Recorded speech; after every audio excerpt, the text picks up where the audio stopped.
नमस्कार. सप्टेंबर ऑक्टोबरमध्ये झालेल्या अतिवृष्टीमध्ये जमिनीतील अन्नद्रव्य हे पूर्णपणे पाण्याबरोबर वाहून गेल्यामुळे यावर्षी ऊसाला भरपूर प्रमाणात तुरा आलेला आहे किंवा नवीन ऊसाला तुरा येण्याच्या संभावना निर्माण झालेल्या आहेत. जवळपास ऊसाच्या सर्वच जातींना महाराष्ट्रात तुरा येतो असे दिसून येत आहे.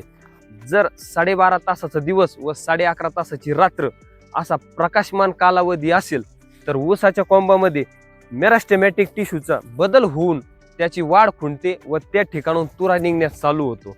यामुळे शाखीय वाढ थांबते, ऊसात पक्वता येण्यास चालू होते. जर तुरा आलेला ऊस हा 1.5 ते 2 महिने शेतामध्ये न तोडता राहिला तर त्याची पाने पिवळी पडण्यास सुरुवात होते व ऊसातील साखरेचे विघटन होऊन ग्लुकोज व फ्रुक्टोज या विघटित साखरेमध्ये रूपांतर होते. त्यामुळे रसातील साखरेचा उतारा कमी होतो.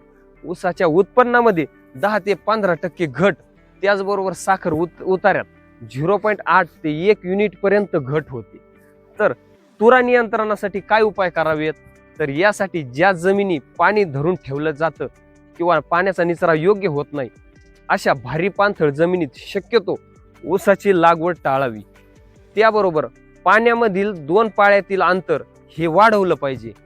त्याचबरोबर खत व्यवस्थापन हे ज्या त्या अवस्थेत ऊसाला जे अन्नद्रव्य हवेत त्यानुसार देण्यात गेलं पाहिजे.